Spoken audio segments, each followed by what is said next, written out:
ये कहानी है अकरम की, एक 16 साल का बच्चा जो अपने अब्बू के साथ एक छोटे से गांव में रहता था। अकरम के अब्बू बीमार रहते थे, इसलिए अकरम को ही काम करके घर चलाना पड़ता था। एक दिन अचानक उसकी अब्बू की तबीयत कुछ ज्यादा खराब हो गई और उसकी अब्बू का देहांत हो गया। अकरम की मदद करने वाला कोई नहीं था, इसलिए अकरम खुद अपने अब्बू को कब्रिस्तान ले गया। वो अकेला सब कुछ कर रहा था। कब्र खोदते खोदते कब दोपहर से शाम और शाम से रात हो गई, उसे कुछ पता ही नहीं चला। जब वो अपने अब्बू को दफना के कब्रिस्तान के गेट की तरफ बढ़ रहा था, तब काफी रात हो चुकी थी। हवा भी तेज चलने लगी थी। अचानक अकरम को किसी ने पीछे से आवाज दिया, अकू। जब उसने पीछे मुड़ कर देखा तो कोई नजर नहीं आया, सिर्फ अकरम के अब्बू उसे अकू कह के बुलाते थे। इसलिए अकरम ने सोचा शायद उसके अब्बू उसे पुकार रहे हैं। पर जब अकरम ने जोर जोर से अब्बू अब्बू कहकर पुकारा, फिर भी कोई जवाब नहीं आया, तब वो डर गया और जल्दी जल्दी गेट की ओर बढ़ने लगा। लेकिन जैसे ही अकरम गेट के नजदीक पहुंचा, अचानक गेट बंद हो गए। वो एकदम से घबरा गया। कब्रिस्तान की दीवारें और गेट इतनी ऊंची थी कि वो उसे किसी भी तरह पार नहीं कर सकता था।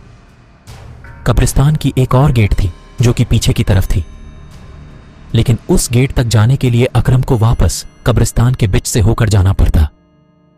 किसी तरह हिम्मत जुटाकर उसने दूसरे गेट तक जाने का फैसला किया। वो सुनसान कब्रिस्तान के बीच से जा ही रहा था कि अचानक उसे दूर एक आदमी खटीडेदा हुआ दिखाई दिया। वो उस आदमी के पास गया और पूछा, कौन हो तुम? उस आदमी ने कोई जवाब नहीं दिया। अकरम फिर से उसे पूछने ही वाला था कि उस आदमी का सिर अचानक से पीछे घूम गया। उसका दोनों आंखें लाल था और अकरम को गुस्से से देख रहा था। यह देखकर अकरम जोर से चिल्लाया और भागने लगा। भागते भागते वो एक पेंडेज के पास जाकर रुका और किसी तरह वहीं पे रात गुजारने का फैसला किया। कुछ ही देर में उसके चारों तरफ कोहरा छाने लगा। अचानक उसने कोहरे में एक औरत को भागते हुए देखा। उस औरत के पीछे पीछे एक बच्चा भी भाग रहा था और उस बच्चे के पीछे एक और औरत भाग रही थी। लेकिन वो औरत भागते भागते अचानक रुक गई और अकरम की तरफ आने लगी। जैसे ही कोहरा हटा, उस औरत का चेहरा अकरम को साफ साफ दिखने लगा।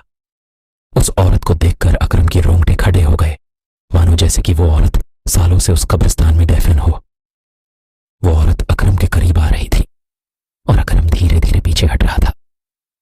अचानक अकरम का पैर फिसला और वो एक कब्र में जा गिरा। कब्र इतना गहरा था कि वो वहां से निकल भी नहीं पा रहा था। उसे लगा कि कोई उसे जमीन के अंदर खींच रही है। जब वो पीछे मुड़ा तो देखा कि वही औरत उसे खींच रही है। उसका आधा शरीर जमीन के अंदर जा चुका था कि अचानक उसे लगा कोई उसका हाथ पकड़च के ऊपर खींच रहा है। वो जैसे ही ऊपर आया, सीधा कब्रिस्तान के बाहर भागते हुए चला गया।